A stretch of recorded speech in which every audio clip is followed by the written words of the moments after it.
Tip number 6 on this profitable trading step-by-step is to cut losing trades short when a stop loss is triggered. Or, and I'm going to add to this, if you can get out earlier or mitigate the risk, like as it's not working for you, start to piece out of it so you don't get stopped with your full size. That's like regressive risk. I think that's a great thing to do as well. Often I find that a lot of traders, not that it's a big problem, but it could be you, is that they move their stop loss. Like they think they need to be right so bad that they would rather lose more money on this trade than just get out and find a better price. They're looking at this like an ego game and more like, yeah, like a gambling video game, not, okay, this is a bad trade, let's find new risk reward. See, that's why like when you talk about trading, I do think trading is like a weird name for it because we're not really trading anything anymore. It's just so different now than it used to be.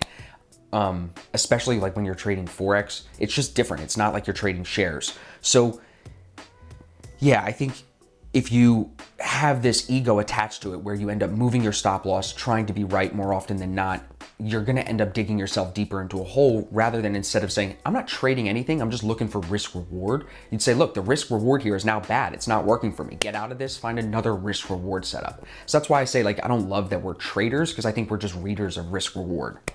Anyway, little rant there. Tip number 7. So 6 was cutting short your losses when a stop loss is triggered or sooner if you can. You should know through your back testing what a winning trade looks like and what a losing trade looks like. So you should be able to cut out of them if you can. Number 7, let winning trades run until a trailing stop loss is triggered or a profit target is reached. Very simply, the way that I do this is I move my trade, my stop loss up as I reach R multiples. R multiples are easy to understand like this. If I'm risking 5 on a stop loss, 1 R would be 5 pips of profit, 2 R would be 10, 3 R would be 15. It's multiples of your stop loss. If you have a 6 pip stop, 2 R would be 12 pips. You got it, right. So when I'm in a trade, if I'm risking 6 and I'm up 18, my stop loss is now in profit up at least 6 pips. So if it does come down, I'm getting stopped on the remaining piece of my position because I'm also closing some as it reaches each R multiple. That's just how I do it. You can use support and resistance lines. I just don't like to do that because I think they're everywhere. I think average daily range is a great way to know when you should be taking some profit and locking some gains. So I think moving your stop loss up is the best way. I mean, I've talked about this all the time. It's the best way to trade. You're either going to get stopped in profit on all of your trades. You'll either cut them short when they're not winning, right? Like we just talked about in tip number 6, or you'll get your profit target hit and that's it. So you have to have a profit target in like based on the parameters in your system, somewhere to shoot for. That's how you read the risk reward. And then you have to be willing to take profits along the way. I'm listening to the Unknown Market Wizards, the new Jack Schwager book, and Jack Schwager, however you say his last name.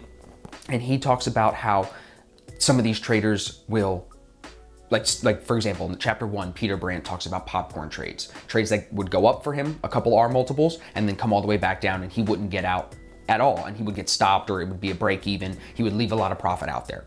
So that was the first thing. The second one, I think is chapter 4 or chapter 5. Diwali is the guy's last name.